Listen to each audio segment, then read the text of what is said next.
There we go. So, welcome everybody. Sorry, I've got the camera here and a camera there. I'm not sure where I'm looking. Yeah, and I'm a bit farther away from the mic. Is that better? Okay, trying to organize all this technology and at once, and today I have I've got like an order of service, but I've not written everything out, so it's all in my mind. So you'll have to bear with me, if I slip up here and there. But yeah, so today we're all about hope and new beginnings. On this Easter Sunday, I suppose it's all about hope. So I suppose we best start with lighting the chalice. Is there anybody who'd be willing to go up and light the chalice?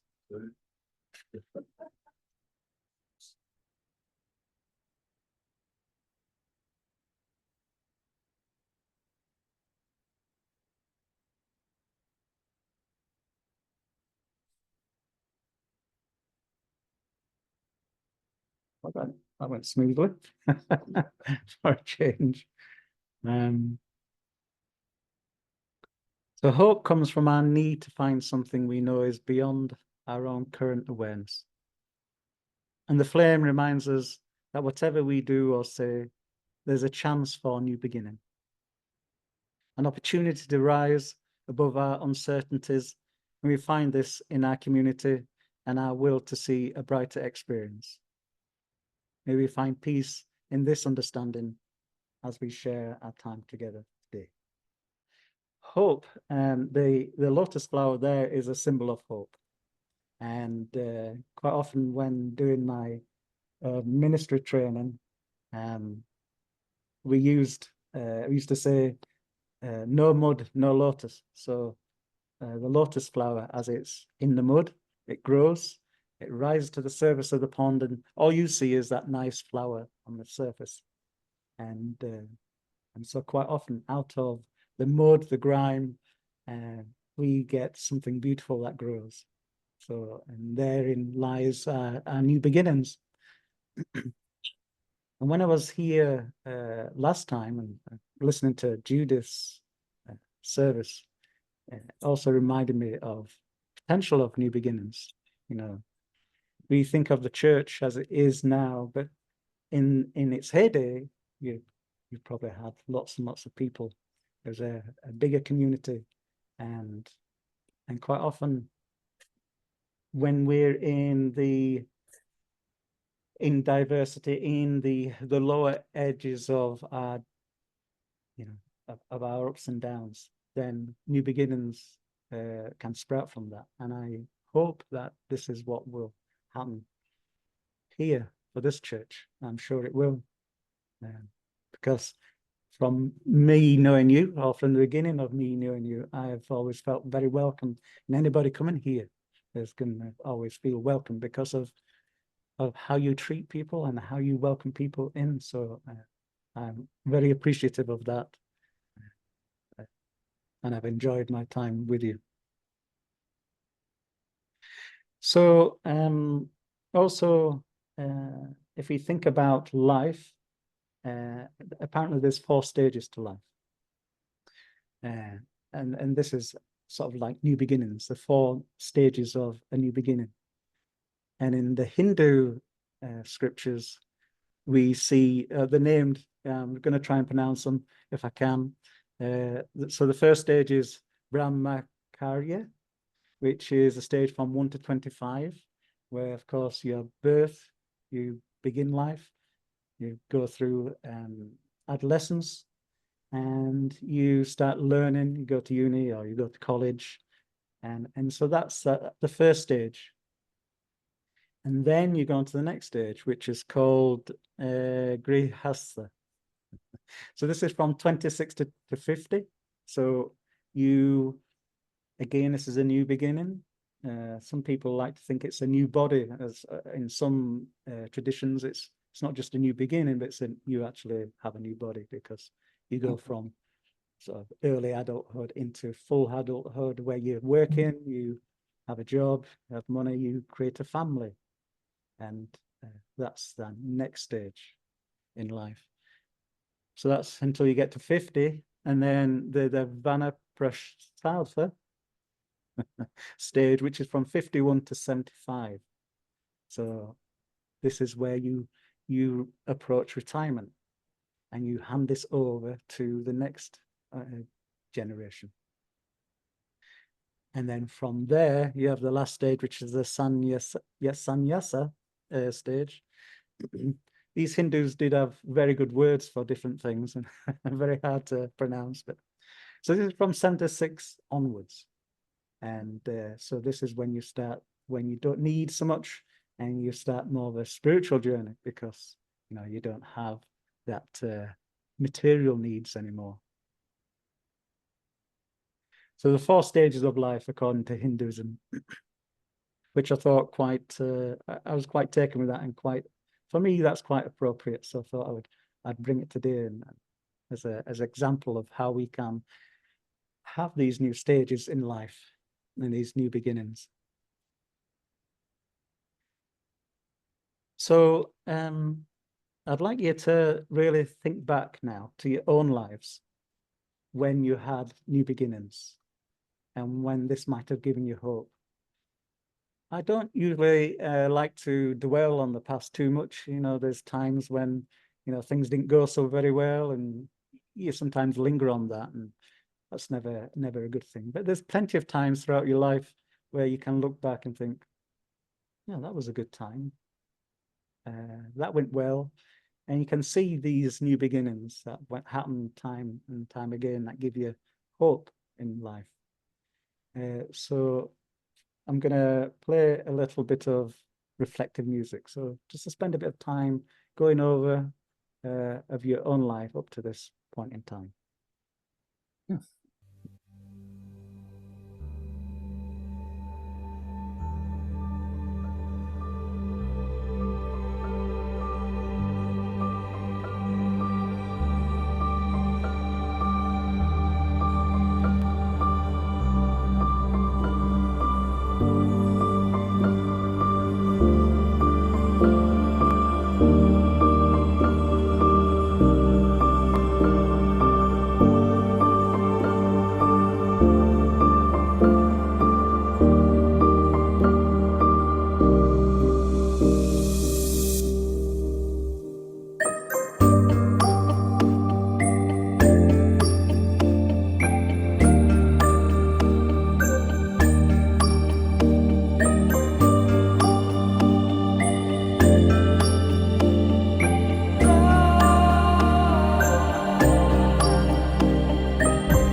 Now we've had time to think about our own lives. It's time to go into him. So it's so in the purple books it's number 44. But the words are hopefully all on the screen for those who want to join in.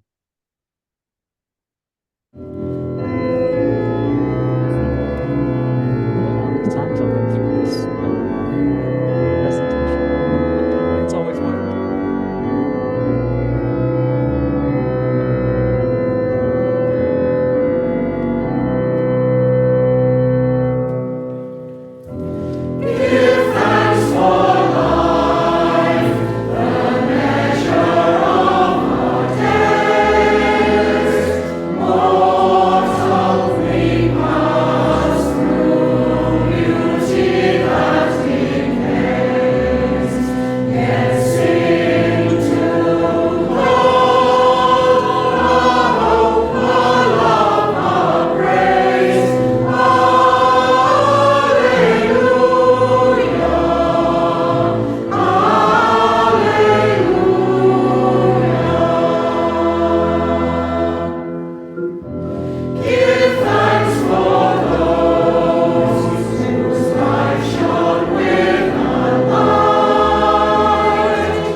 One day a son goes to his father and says, "Father, what is the value of my life?"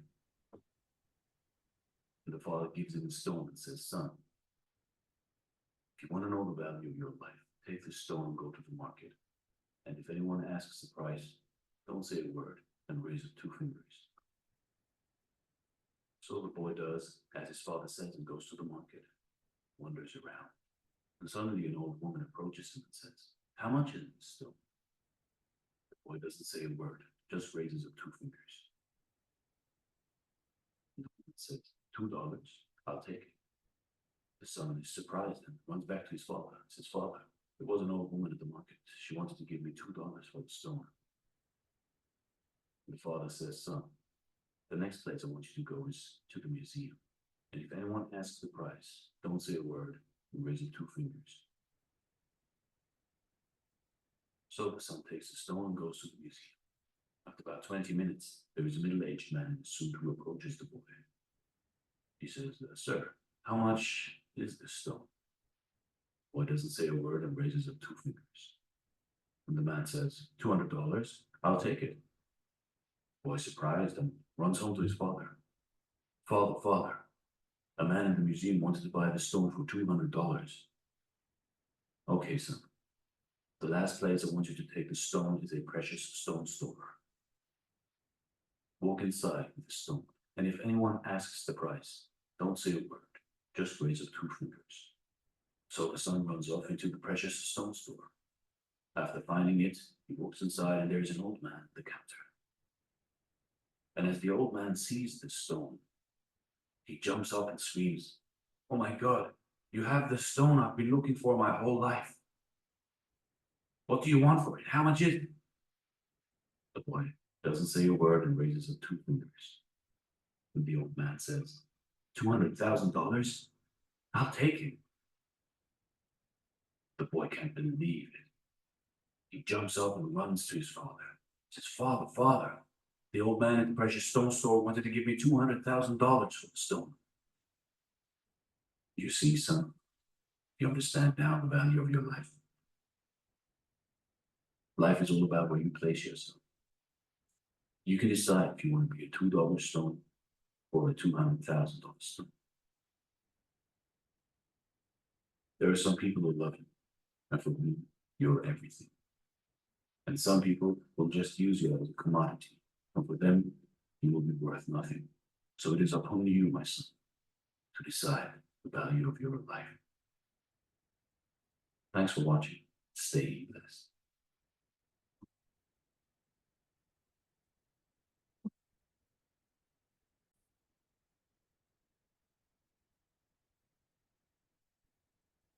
Well, I quite liked that, and it reminds me quite often of people who I've associated with, or people in my life who says, "Oh, yeah, you're never gonna be able to do that, are you? Because of X, Y, and Z." But that always motivated me to try harder and overcome. And I'll show you, I can do it. So, but that's just me, and not a lot of people work like that. So sometimes the people around you, they dictate, how you are in life. If you're full of negative people around you, you start to see a negative outlook. If you've got positive people, it's infectious, and you start to have that positive outlook. Or if you're like me, if somebody says you can't do that, then I'll do it anyway, just to out of spite. It's like somebody says, "Don't press that button," and you think, "Oh, you've just got to press that button." I'm like that. So it's just inbuilt in me. But it does give you a perspective there, that story, we give everything its meaning, and we can give, other people their meaning also. So we have to watch what we say sometimes. So it's quite important to be aware of that. So I like to be positive, and I share positivity, hopefully, and let that spread. And you can see it. When somebody walks into a room, if they're in a good mood or a bad mood, and that spreads to you. You take that on board, and I've found that a lot in meetings and stuff like this. But just talking to somebody, having that inner, or sharing that inner way of being, how you are, it's infectious, and it carries on. So next here, I would like to share with you a poem.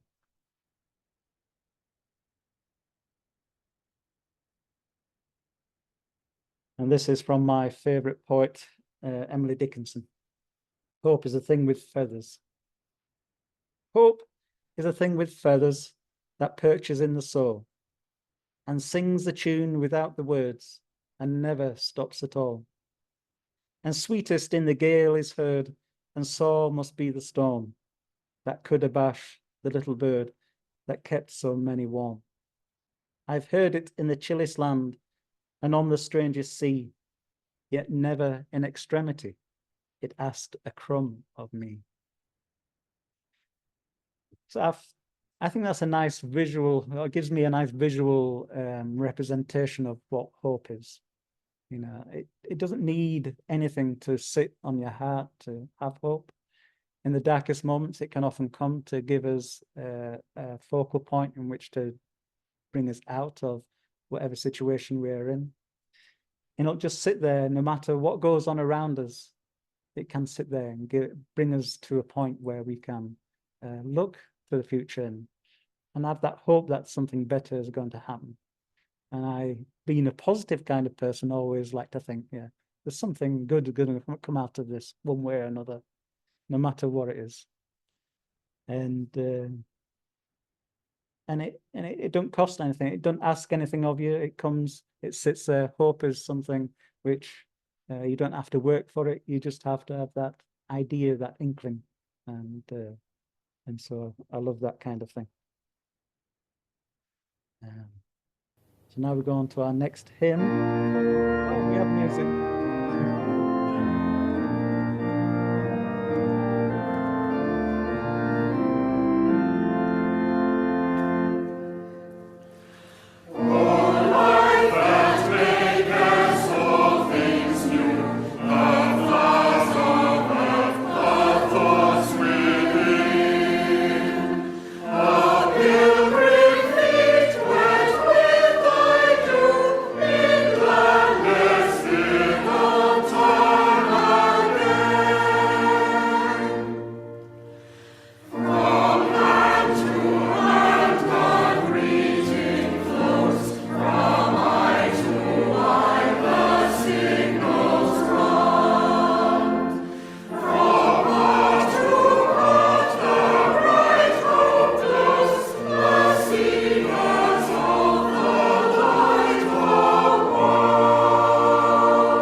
So Lao Tzu, or Lao Tzu, as it might be pronounced Chinese, is the creator or the person who wrote the Tao Te Ching, something I follow quite closely. And I just love this quote: "New beginnings are often disguised as painful endings." So in the, when all else is lost and everything comes tumbling down, there lies an opportunity for a new beginning. Which reminds me of Findhorn, a place in Findhorn. They had a meeting room, and there that it was one of the very early days, so probably in around the 1970s, when the three Eileen Caddy, a husband and a friend, came with a caravan, and they pulled up and made a community, and that hall was their community hall in which everybody gathered. So not so long ago, we had COVID, and they had to make some tough choices. So they made somebody redundant. Well, they made quite a few people redundant, and this one person took umbrage, and they set fire to this. And now this was a treasured building for everybody in the community. But at the same time, it was also a place which was very old, quite dangerous. The electrics needed replacing, the maintenance needed doing. So in reality, they didn't know what to do with this. They needed to update it, but they didn't want to touch it. So it was really not used as much, because they had the new fancy Universal Hall, where they had all the meetings. So this was burnt down, which was a devastating thing for the community. But from that, they grew a beautiful garden, like a Zen garden. It's a very beautiful place right now, and they may bring another or build another place in which to have community. That's still to be decided, but we don't often realize that out of that devastation, something beautiful came. And it was quite a thing. The night of the fire, there was buildings roundabouts, and that could have gone anywhere, but the wind blew in a certain way that it drew it away from the buildings, and there was a tree which took the brunt of that from flames. So that in itself was a miracle, and something in which they could hold on to. So I like that story, and it's still ongoing. So if you ever are curious, you can always go online and find out more. So I'm now going to switch my camera. So I'm going to stop sharing the screen. I'm going to tell you a Sufi story now, using some cards, and I'm going to explain it using a card trick. Well, okay, so that I'm just going to tell the story. So once upon a time, there was a person who was so good that the angels came down from heaven to find out just how good this person was. And they observed as he diffused virtue, like stars diffuse light and flowers produce their scent, without ever being aware. And this saint's day could be described in 2 words. He gave and he forgave, without ever these words crossing his lips. So he did it in his friendly smile, his kindness, forbearance, and charity. So the angels went back up to heaven and said, God, you got to grant the saint a gift of miracles. Oh, so good. So God said, okay, very well, go back down to earth and ask him what he would wish for. So the angels went back down to earth, and they approached the saint and said, how would you like your hands be able to heal the sick? These cards are all the same on the back, by the way. Just give you an observation. There we go. Okay. So how would you like your hands to have the gift of healing? And the saint says, no, that's the work of the divine. It's not for me. Okay, very well. Let me think. So the angel says, how would you like to convert wayward souls? How would you like to convert wayward souls back to the right path and so glorify the Lord? And the saint says, no, that's the job of the angels. It's not for me to convert. So the angel says, I know what. How would you like to be a model of patience and have the luster of your virtues win people over? And the saint says, nah, if I was to win people over to me, they might become estranged from God, and we won't want that. So the angel says, well, what would you wish for? With grace? With that, would I not have everything? The angel says, you must wish for a miracle, otherwise one will be forced upon you. Okay, said the saint, I shall wish for to do really a lot of good without ever being aware of it. Oh, this perplexed the angels, so they took counsel. They took all the ideas and they mixed them up. And I'm gonna put it in. I'm gonna get somebody else to, you will see this, but this. take that off the top. Just mixing these up a little bit. So they came up with so the angels came up with a plan that everywhere the saint went and his shadow fell behind or to the side where he couldn't see it, he'd have the power to heal disease, cure the sick, and bring comfort to people. And so it was that this saint went about his day, and as his shadow fell behind or to the side where he couldn't quite see it, it made arid paths green, brought clear water to dried up brooks, caused flowers, withered flowers to bloom. It brought colour to pale children and joy to unhappy men and women. And so this saint went about his day, diffusing virtue like the stars diffuse night light, and the flowers produce their scent without ever being aware. And the people, respecting the saint's humility, followed without ever speaking of the miracles. And eventually they forgot his name, so they called him the Holy Shadow.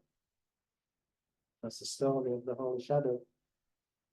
So I like to think of these miracles, which is represented by these cards here, as all inside us. You know, we may think that we cannot be, you know, we cannot walk on water, we cannot do supernatural things, but within us is the ability to help and affect people.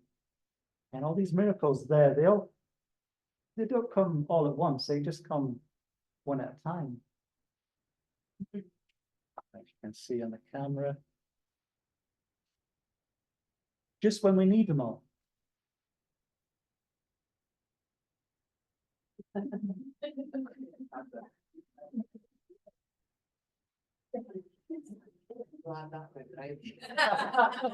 Well, something had to today. Sorry. That's good. So if you keep it there, because I've got another demonstration for you. Yeah, so this also reminds me of another story which I heard. So one day, somebody had enough with life, and they decided, I don't know whether it was at work or wherever they were, and decided, right, I'm going to go, I'm going to end it. That's it. I've had enough. I'm out. So they're driving home, and they're thinking, right, I'm going to do this. And I've got all these ideas, and they stop at the traffic lights, and they look as people start crossing. And they see this one person who looks directly at them and just has this great big smile on the face. And they look as the person goes by, and they thought, wow, that one person didn't know me, but took that time to smile. And it changed the mindset of that person. So when they went home, they didn't do what they intended to do. They thought, well, there is hope for humanity. If somebody can share that with me, then maybe there is hope in life.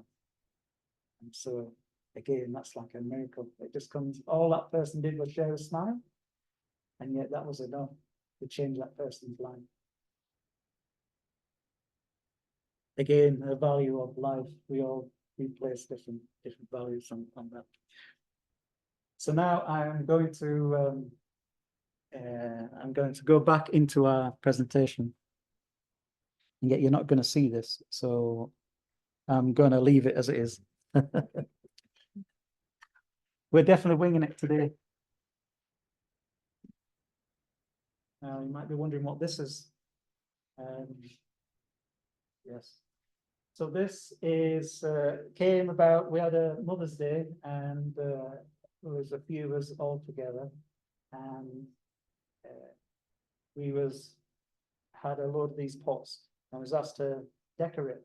I didn't know what to really do on the pot I had. So as you can see, I started drawing these symbols.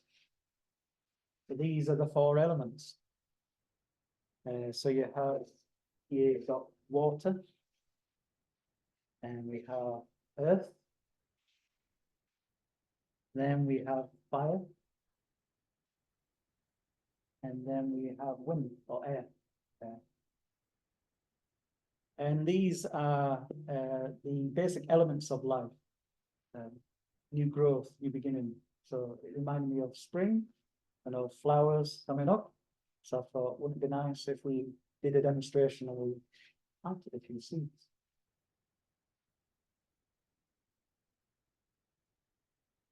So I have some sunflower seeds here.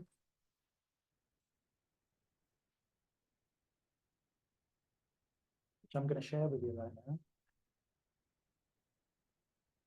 Thought there one in there for a second. Oh my goodness. They're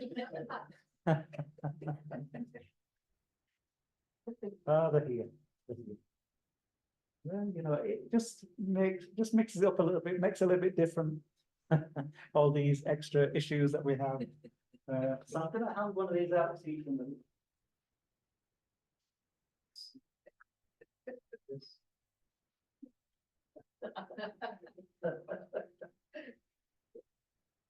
And I'll tell you the reason why. So. Yeah. We're going to perform a miracle, but you've got to make it grow right now. It's the last one for the flower. So there's a couple of people online, so I'm going to hold back. Put these out of the way.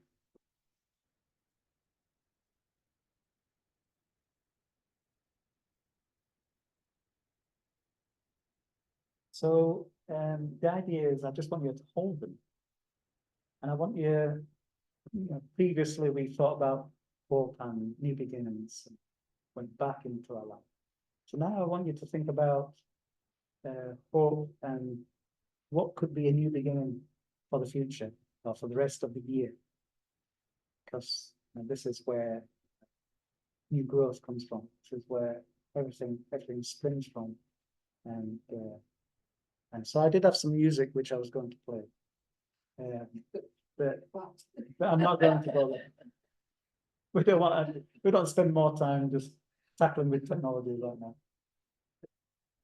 So we're just going to take a moment of silence just to think about what we might hope for this coming year, and how that might bring a new beginning for us. So you just spend a moment. I'm just going to give you a minute to do that.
I brought something which we can plant these into.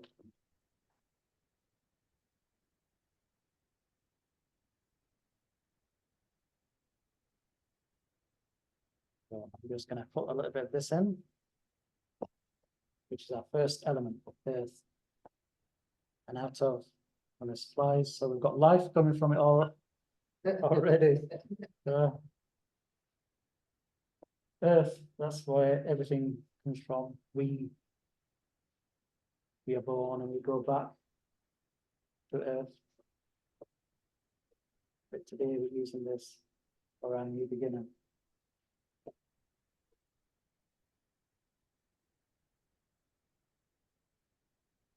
Try not to make a mess of it. Easier said than done.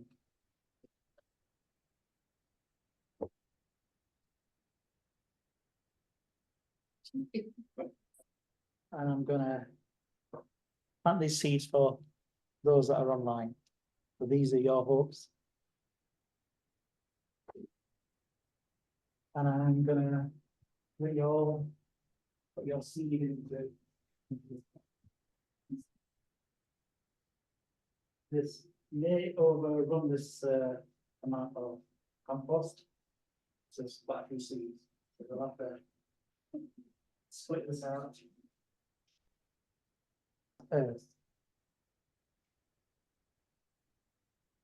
So our next element here is water.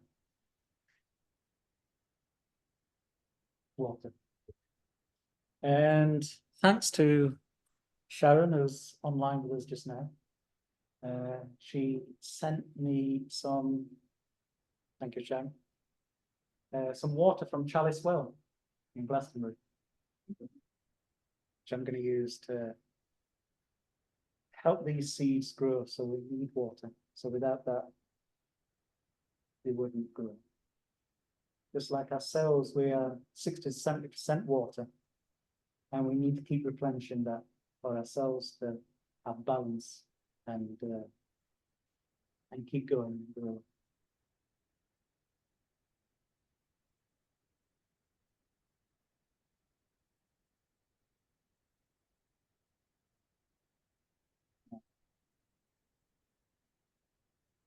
See as the drop of this water.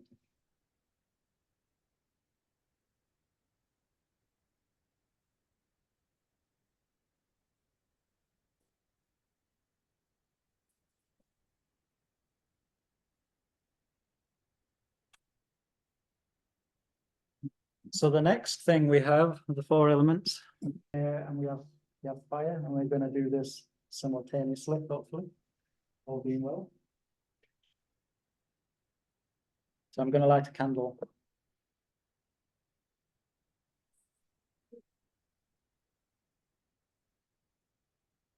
Quite a good flame.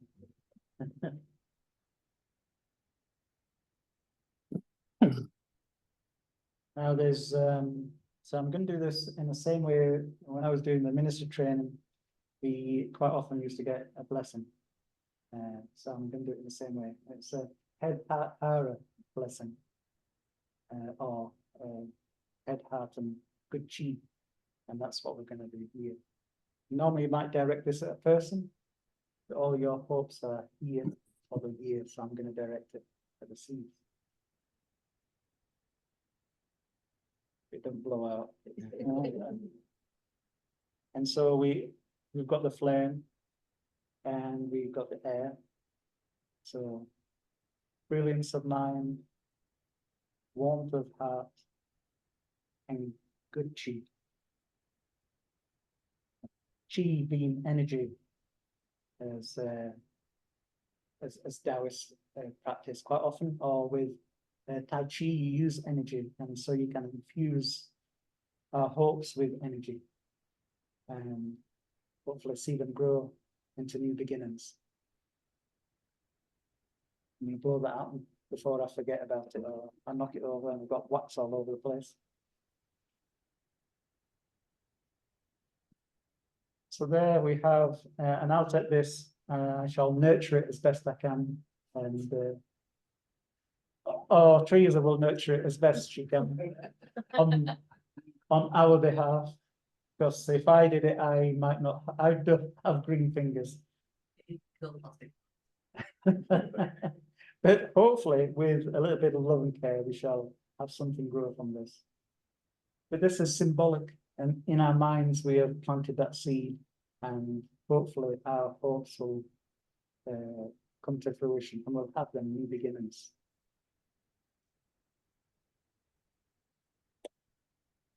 So now I'm going to switch this camera back to myself.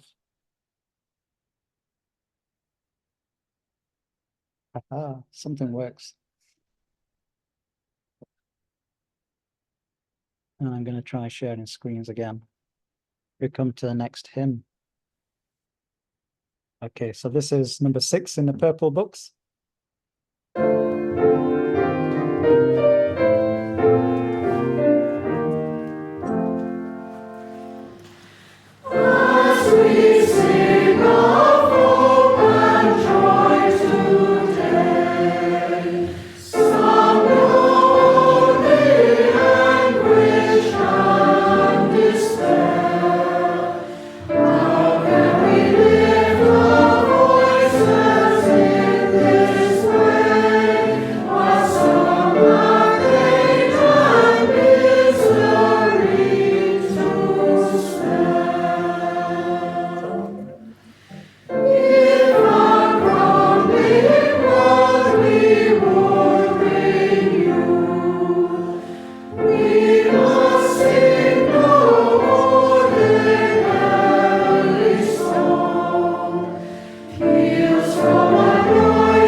Must admit it's not one known very much by myself.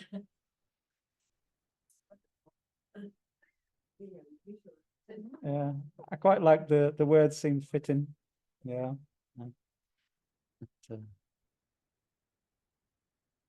So as we come to the end of the service, the value of life is seen differently in eyes of many people. Our self-worth is given by our own understanding of what we do and by our effectiveness in the world. May we remain in high spirits, knowing that we can always start again. A new beginning is always within our grasp if we want it, and it is up to us to decide. May this always give us hope that we can be that change and that light, bringing a new way of seeing the world and ourselves. And a blessing which we would say quite often again in our training. May all beings be peaceful. May all beings be happy. May all beings be safe. May all beings awaken to the light of their true nature. May all beings be free. Thank you.